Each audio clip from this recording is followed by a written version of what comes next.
Hello and welcome to Property Mastermind Podcast, episode 75 with Bob and Hillary. The name change, it used to be just with Hillary, but we figured Bob's here every week too, so we might as well make it with both of us. And today, talking foundations, where everything begins with your property development.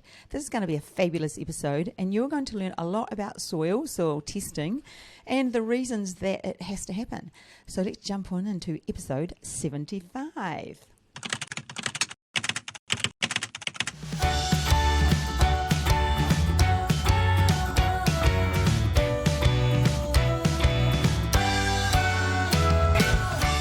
Hey, welcome to episode 75. As I said, foundations, where everything begins. Welcome, Bob. Oh, thank you. Good to be here. Good to be here.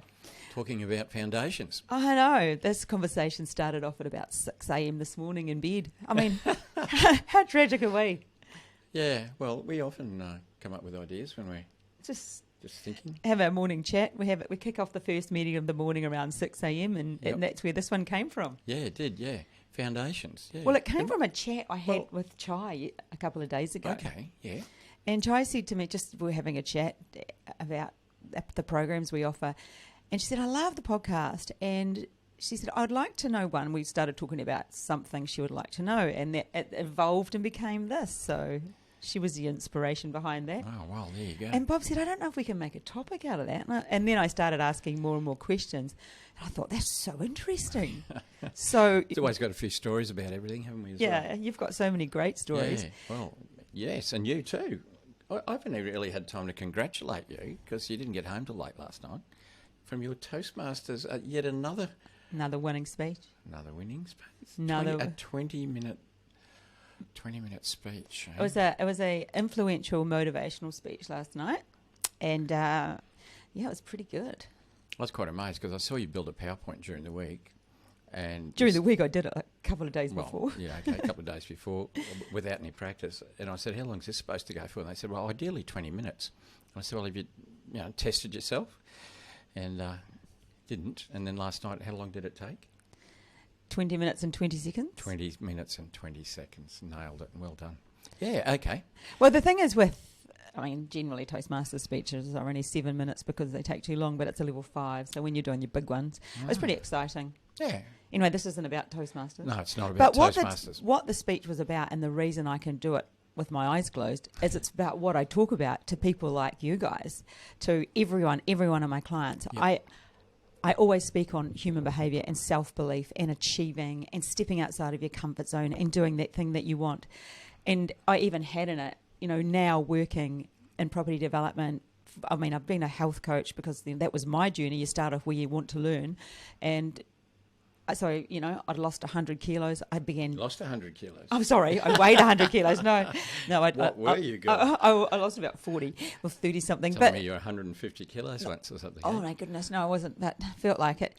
But the thing is, it doesn't matter where you are on what journey, there is always that lack of confidence that stops you doing something. And now it's with people like you listening to this podcast. So if you're listening right now, my tip for you is just believe that you can achieve it and start putting things in place so you do. Yep. Surround yourself with the right people. Listen to the way you talk to yourself. Replace the stories you tell yourself, which come in the form of reasons, which are really just excuses, because we've all got excuses for everything we don't achieve. And there's no reason that you can't start today. So, I mean, I can make 20 minutes out of that. And people were taking notes, and this young girl came up afterwards. She goes, "Oh my God, it's so good." And I thought, that's all I want to do is inspire people to believe that they can achieve, because you can. And we see it all the time. Oh. We see the results of that. It's not just some theories, some head stuff. Oh, I even know people listening right now think, yes, she's talking to me. Remember when I look down the camera at you and say, why not you? And I say that all the time, why not you? It's just a choice. It's not you, it'll be someone else. That's exactly right. So yes, that was a speech, but there's a little pep talk for you. So if you're not achieving what you want, you have to sit down and think, what is it that I want? And then to take action toward it. Step outside of your comfort zone, just a little bit at a time. Don't think of the big picture. Think of my next step. Oh, well, look, I didn't realise what I was starting when I asked you that. Hey, I know. There you are, off on my favourite subject. I'm just so passionate about people understanding what's possible. Yeah, I know. And the word impossible? You can really break that down to I'm possible. Yeah, just drop in a little apostrophe. There you go. I know. I remember my grammar. Oh, I know you're very good at grammar. Property development and grammar. Yeah. Not cooking. Not cooking. Okay. Can't be good at everything. No, you can't. Even one thing's enough. Bob, foundations. Anyway, Yep. the foundations where everything begins. Yeah, it does. Yeah, well, I mean, with our building, that's what we're talking about here. Whether it's, it could be a house, could be something similar to a house, could be a duplex, could be some townhouses. Well, we could get into some heavy stuff there when we get into apartments, commercial buildings, but it all starts there. And, of course, that's all part of the design. You know, it's the structural engineer who's the expert who does the design side of things. And in terms of foundations, it's below the ground. Usually, can be on the ground, but often below the ground. And, you know, it can be a bit of an unknown. It can be a bit of a surprise sometimes as well, what you find down there. And so, yeah, it all starts off with, let's say, a simple project, duplex, couple of townhouses, whatever. It starts off with a soil test. That's what we need to do. But what is interesting on that one, I think, Bob, is that the soil test is done after a DA. So if you're buying a site with a DA already on it, it hasn't had that soil test. We'll come back to that later. No. Let's park that thought and come back to it. Oh, no, well, I mean... No? Let's go there. You've raised the subject. Open the door. I guess that's when you do a soil test. Really, you can do one anytime. I mean, you could do one before you even buy the site, if you wanted to. But normally... That's very early due diligence. You probably wouldn't. Not on something like some townhouses. On apartments, which we'll talk about later. Yeah, maybe then. But, I mean, typically, what we need it for is when we're doing all the designs for our building permit. So this is after we've got a development permit. Before we start the building permit, we need to get a soil test so that the structural engineer who's going to design things like footings and slabs and driveways knows the soil conditions, the soil type. And so that's typically when we would do it, on just on a small project. Yeah, so... I don't know if you've seen it done, but it's often done off the back of a four-wheel drive. There's plenty of people do soil tests. They're normally connected to a laboratory as well, because that needs testing. So what would typically happen, you'd order a soil test, they'd go to site. It could be, and often is the case, that there's a house there and we've got a tenant in there, so we might have settled on the property. We've gotten our development permit, we're now moved into our building permit, and there's tenants there, so we have to ask for permission. We've got to give them 48 hours notice, whatever we need. It's usually done off the back of a four-wheel drive, so that they have an auger, you know, like a drill, and they take a core sample of the soil so that they can take that back, goes back to the laboratory, and they test it for soil types, moisture content, a whole heap of things. Well, just backing up from that, at the moment with delays on things like there can be, like we're waiting on demolition, we're waiting on power to be disconnected, everything seems to have, and I'm quite generalising, but things do tend to have a bit of a delay at the moment. Are there delays on soil testing, or is it pretty quick? I know it's not a long procedure. There have been delays on everything in recent times, although it is getting better. We just noticed, talking to the demolisher, that we demolished that property the other day. We had to wait 60 days for them to get to demolish it. I was talking to the demolisher, and he said, "Oh no, it's less than that now, because there's a lot less building approvals going through, which is great. I love it. Leaves more for the rest of us, and therefore, you know, it's tightened up a bit. So it's probably that way now. I think that, but as I said, because you can do it anytime, get in early, so you're not delayed, because you don't want to hold up the structural engineer at your building permit stage because you can't get a soil test for a month. And the turnaround on the test is usually about 4 days? Yeah, pretty quick normally. Yeah, not long at all. And so they go in to the site, they drill some holes, often go down, 2-3 metres. It's about as far as they can go. And about 4 holes, Bob? 4 is good for a 4-pack on an 800 metre lot. And they do another thing called a penetrometer test, which is almost sounds primitive, but they have this metal rod that they drive into the ground, and they work out how many whacks, if you like, it takes before it stops going into the ground. And that's a bit. It sounds like a layman's way of doing soil test, penetrometer test. Yeah, penetrometer, and they whack it. They whack it. There you go. So, but where you can get a little bit of an issue is I mean, ideally they would do a couple of boreholes in the front yard, just near the house, and a couple in the backyard. But then when the house is there, they can't always get into the backyard. And so they're only testing part of the site and not the other part of the site. So the obvious answer is, well, why don't we do it when we've demolished the house? Oh, I've got a good reason why. Tell me. Well, you never want to demo the house unless you're sure the house will be demoed, because you don't want to get a bad soil test and find out you can't build what you want and you need tenants. Yeah, well, that would be there's all of that. Don't demolish the house too early is the name of the game there. But like, we don't want to wait until we're ready to start building, because we have to have all the building permits. It's a horse and cart. Mm. So unless you want to just demolish the house and leave it vacant for 4 months, 5 months, while you do all your design and pick a builder and everything, just so you can test where the house is. I mean, you could come back. I've done that on the odd occasion. If they can only get 2 in the front, and we just, like, we'll still do the soil test and the engineer will design everything.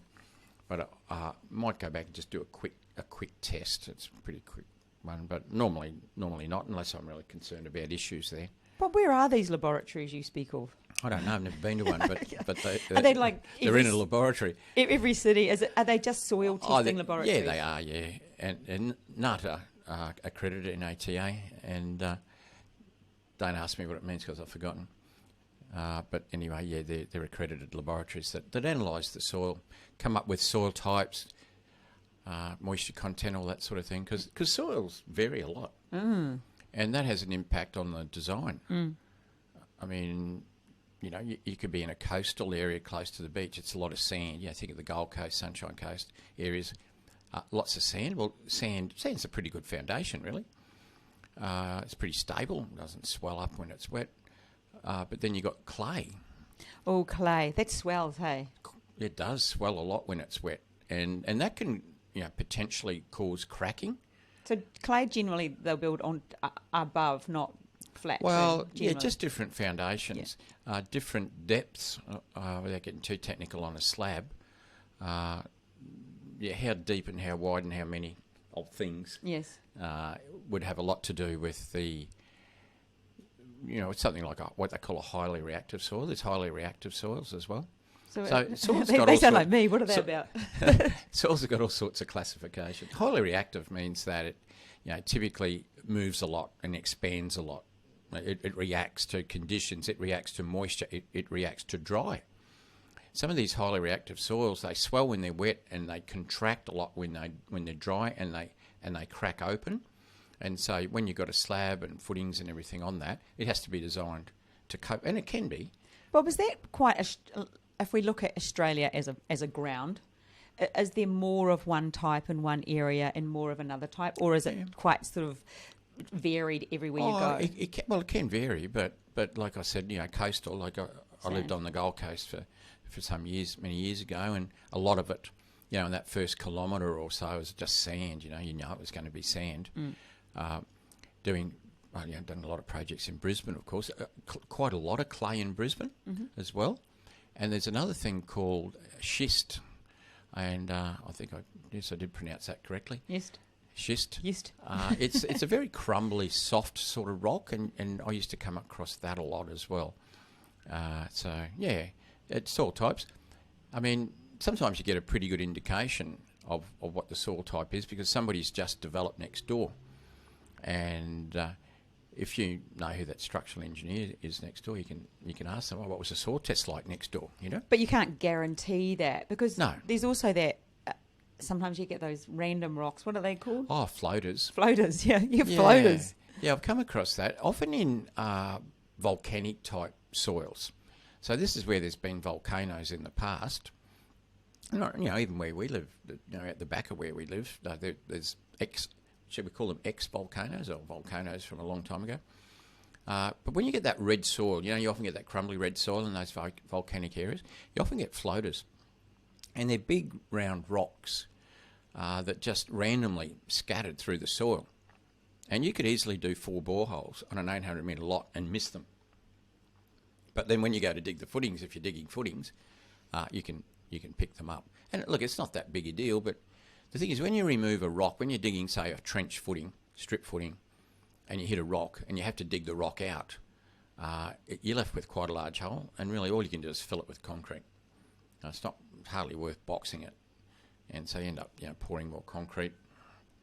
So yeah, all sorts of things, but rock, and I suppose another thing is Phil.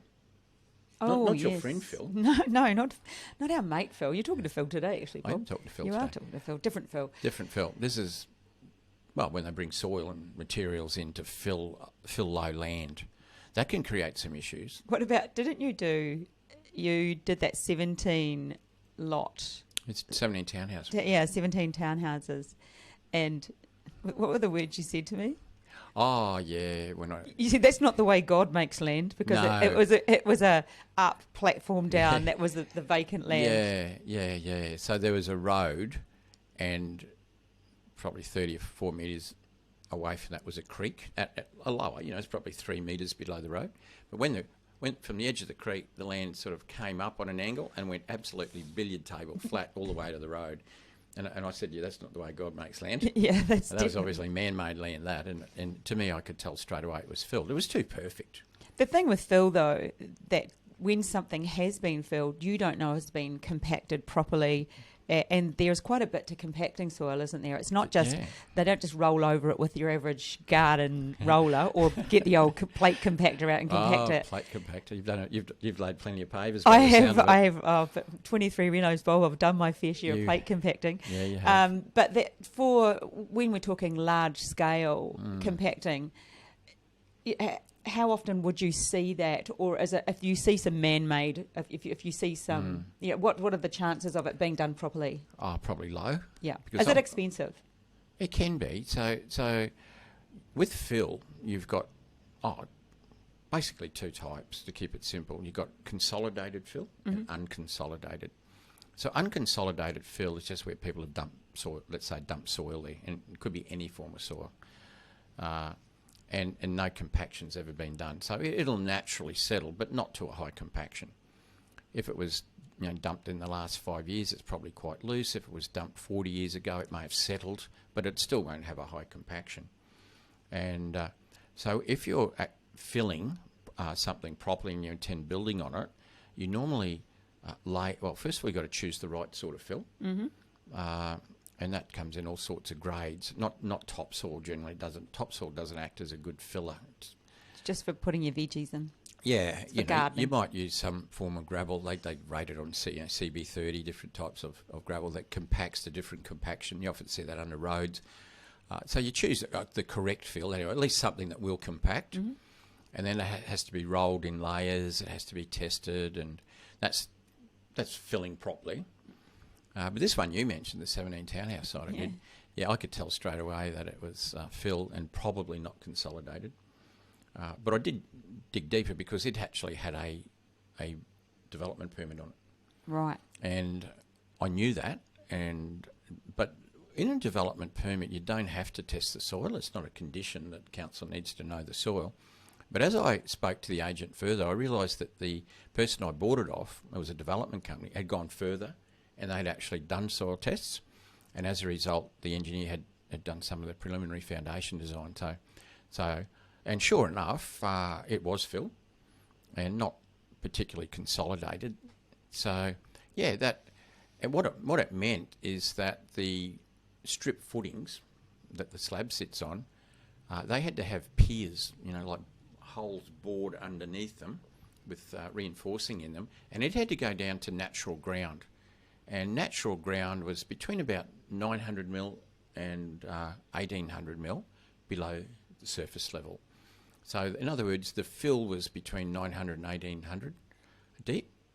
And so every roughly 1800, with our strip footings, we had to drill one of these piers down into natural ground, about 300 mil into natural ground, pour concrete in it, and then you build the footings on top. So really what it means is the footings are supported by natural ground. The fill really is just more like formwork. It really doesn't offer anything to support the slab or the footings.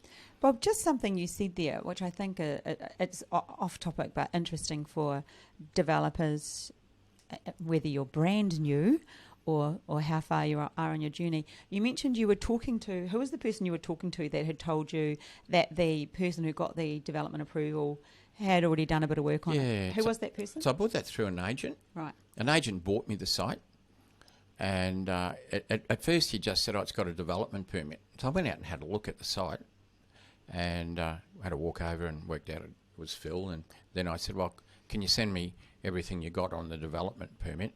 And he did. And he said, "Oh, actually, in the meantime, I found out they've advanced it further, and they're part of their way through the building permit." And so they did get a soil test, and they did have the structural engineer design, which I found quite handy. I knew pretty much in my mind what would have to be done, but it was handy to have that design, because then I could talk to a couple of builders I know and get an idea of how much extra that would cost, having to put about I can't remember, it was 130 or 180 piers into the ground. It wasn't horrendous, but it was a cost that was worth putting into my feasibility. Oh, yes. And I suppose, and it easily absorbed over 17 townhouses. Yeah, it was. Yeah, it didn't. Well, yeah, you're right. It was. Yeah. Yeah. Sounds like you were there. Yeah. Well, I've been there. I've been to that site. You've been to the finished product. Yeah. I have. Yeah. So that's a bit about Phil. You know. Not the guy Bob's talking to today. No. The one. You need the right sort of soil. You and do. It needs to be compacted. But I think my tip there is that, or the point I was raising was the real estate agent that told you that. And would your Joe average or good general real estate agent think to say that? Or well, I think he was happy to tell me that it had advanced part of the way through the building permit, because in his mind, the more information he could give me, the more comfortable I'd feel, the more likely I am to buy it, the more likely he is to get a commission, I guess, yes, if you think about it. But I bought that off another developer. And so very early in the piece, I actually, the agent was quite okay with it. He knew me.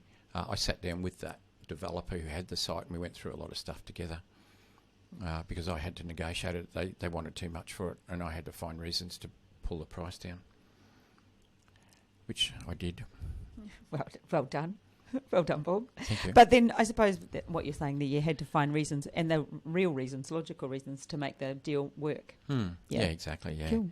Yeah, so, I mean, it's not too difficult with small projects like, you know, some two-storey townhouses, but because when you get into apartments and basements, it can be a whole different story.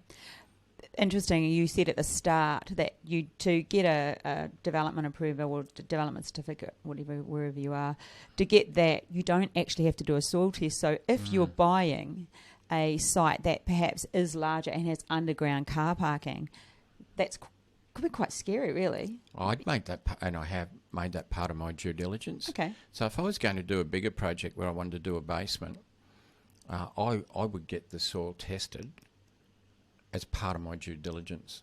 And it's a bigger job.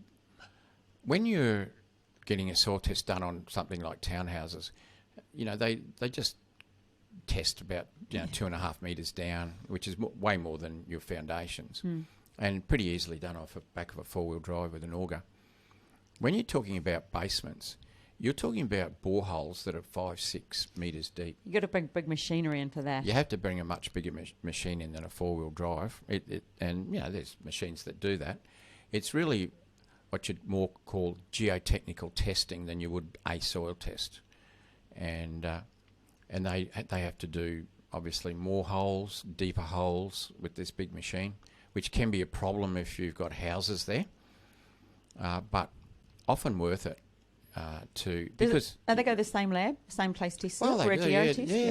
They ultimately end up at the same laboratories because we're still testing soils, soil types.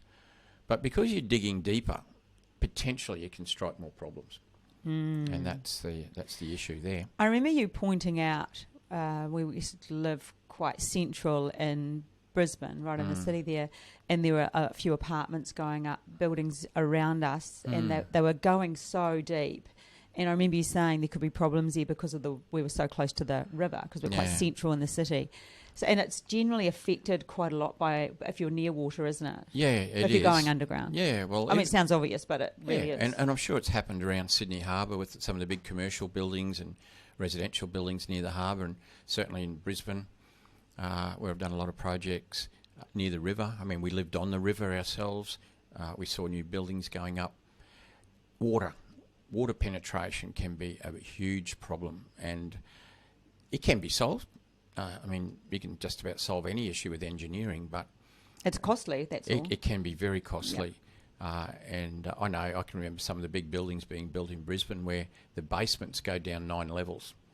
Holy and heck. that is way below It's like halfway to China. Brisbane River water level, yeah. And so, but that depends a bit on how far back from the river they are and the type of foundation. Like if it's rock, certainly it's hard to dig rock, but it also helps water not to penetrate. But yeah, look, water and rock are your two enemies when you're building basements. And I mentioned to you a site I saw once when I was working for a major development company. We were in Canberra looking at a site for a commercial building. It already had a development permit and it required 2 levels of basement. And I thought, well, remember it only had a development permit, so nobody ever really had to do proper geotechnical testing as part of that permit. At the next stage, your building permit, yeah, sure, that's when you have to get it tested. And so I thought, well, like 2 levels is pretty deep. Like you're down 6 metres. And then your foundations go down even further below that. Probably you're 8 metres down. And so I made some inquiries to some structural engineers I knew, and there had been a couple of new buildings in that area. And what I found out was there was a water table just over 3 metres below surface level. So you could get by with building a single level basement, but that extra level would have been an enormous problem. Having to de-water that. Is that? Hang on. Is that right terminology? Do you de-water something? Yeah, you do de-water a site. Well, there you go. You de-water a site. And it can be expensive as well to achieve that. And the engineers said, look, that just the soil type, everything is against doing that second one. It's okay to design something, building it can be another matter. And so I immediately steered away from that. And just another quick story, I guess, about rock, how it can work in your favour. Can.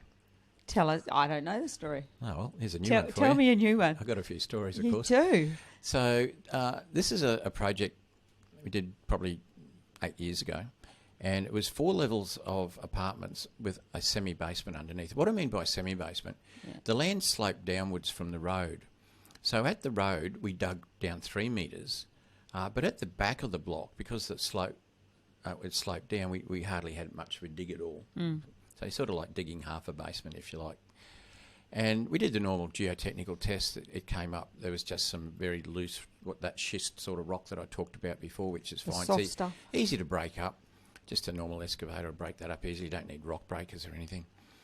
And but when we got to the very front, where we had to go down 3 metres, we hit some bluestone. And bluestone, anybody will tell you, there's plenty of it in South Australia and different places. It is extremely hard. I mean, you can break a rock breaker on bluestone. Ooh. And how do they deal with it, Bob? well, there was a shelf of it, and it was about 30 centimetres above where we would want the top of the slab in the basement. But then we had to go down deeper for the foundations, and so I got the excavator. Well, the builder was on site. The builder's building, and he rang me up and he said, "Oh God, we've hit bluestone down here, and we didn't know." And so I went out to site and had a look, and I could see there was quite a shelf along the front. And I said, let's get the structural engineer out, because like bluestone it would be expensive. And he came out and he said, "Look, we're putting 30 MPa concrete in the footings. That's a test of strength. That's quite strong concrete. Bluestone's about 130 MPa. He said that bluestone is so much stronger than the concrete that we're going to pour. So the designs, we could have dug out the footings somehow out of the bluestone. And put something a little bit inferior in place. And put in inferior concrete. Yes. So he said, what we'll do, we'll have to somehow get the top 30 mil off, which was okay. We got quite a large rock breaker in and chipped off that top 30 mil. But all the rest of it, the footings and the pads under the columns, he said, what we'll do, we'll just ChemSet them off. And so basically we just ChemSet Rio into the bluestone. And Hang on, ChemSet Rio. What even does that mean? ChemSet, I don't know. Rio ChemSet. is the steel material. reinforcing. Yeah, I get Rio, but what's ChemSet? ChemSetting is a way of where you connect hard surfaces like slabs or slabs to rock or slabs to slabs. Got you. There's a lot of people listening now thinking, thank God she asked that question. Yeah, it wasn't too hard. Well, we managed to drill some holes in the bluestone. It's a lot easier to drill it than to dig it out of the ground. Yeah. And then some Rios get chemically set in there. It's a very, very strong arrel. We call it an araldite, but it's way stronger. And that then locks the reinforcing into the rock. Then we pour concrete on top of that, and then that same reinforcing locks in the slab. So the slab's locked into the bluestone. And as it turned out, it did cost me a bit extra, of course, to chip the top of the bluestone to dig some holes in for chem-setting. But it worked out cheaper than if we hadn't even hit it, because of all the extra concrete that we saved. We saved a lot of concrete by not having to dig and Rio and everything. So we saved, it wasn't a lot we saved, but we accidentally saved a bit of money. Whereas at first, when the builder rang up and said, "Oh my God, we've hit bluestone," I thought, "Oh, geez, here we go. This will be expensive."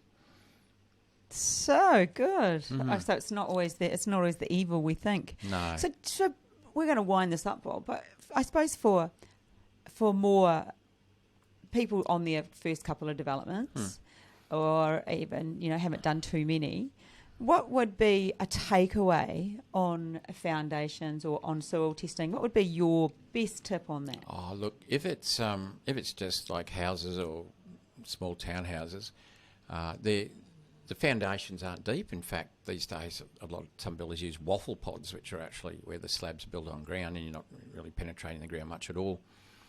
So, not normally a problem. Although soil types will have an effect. They might cost you another $7,000-8,000 per building, if maybe up to 10, if the soil type's really ugly. But it's when you're doing basements, when you're going deep, that it's really a problem. It's very important. That should become part of your due diligence, because of potentially what can happen. You could spend hundreds of thousands of dollars extra on a basement just because of different soil types, and that's not even talking about hitting rock. That's just soil types. Well, great. Thank you for sharing. Great stories, Bob. Okay. And really, I find that topic so interesting. When you mentioned it, I thought, won't people get bored of hearing about that stuff? No, it's just so interesting, because we often know something has to happen, but you've given us a bit more of why and understanding what actually does happen, which I think it's useful for someone like myself. Oh, well, I'm glad you enjoyed it, and I hope all you there enjoy it as well. All those out there. Yeah. And while we're on soil testing, while we're on foundations, just a reminder that we have launched a new mentoring program. If you're interested in getting into property development, check out our website, which is still under the old website. It is in construction mode, but you won't know that yet. It'll just pop up new one of these days. But we have got a new mentoring program available. So we have our big mentoring program, and we have another one you might want to hear about. So if you're interested in learning about more... That'll set your foundations, right? Absolutely, because it's about setting the foundations. And I said absolutely. Crime, sorry, for all those that know that that's off our list. But if you are interested in learning how to do property development well and do it properly with someone, learning from an expert who has done it, who can do it with his eyes closed and asleep, what this man doesn't know. That's what I dream about. Yeah, that's all we ever talk about. I crunch numbers in my dreams. So, if you are interested, give me a call or jump onto our website, propertymastermind.com.au. But I hope you found that. It's the only one to do. I know. We've got plenty of those testimonials. Alrighty, well, we will catch you next week. Did we give away the book yet? I don't think you have. Well, I forgot to give away the book. Let's come back one. Episode 75 book goes to Graham. Graham, we had a bit of a chitty chat via email this week. Graham Manges, I'm not sure how you pronounce your last name. Bob and I have it. Manges. We couldn't work it out. Our apologies. Your apology. My apology. We're not sure how to pronounce it. Yeah. But anyway, this book is in the post for you. You said you were doing a bit of property development reading, so I thought, well, this is the book you need to read. It's a good one. Head to page 121. That's all about development. Yep. Anyway, we hope you enjoyed the episode, and we will catch you again next week. Bye. Bye.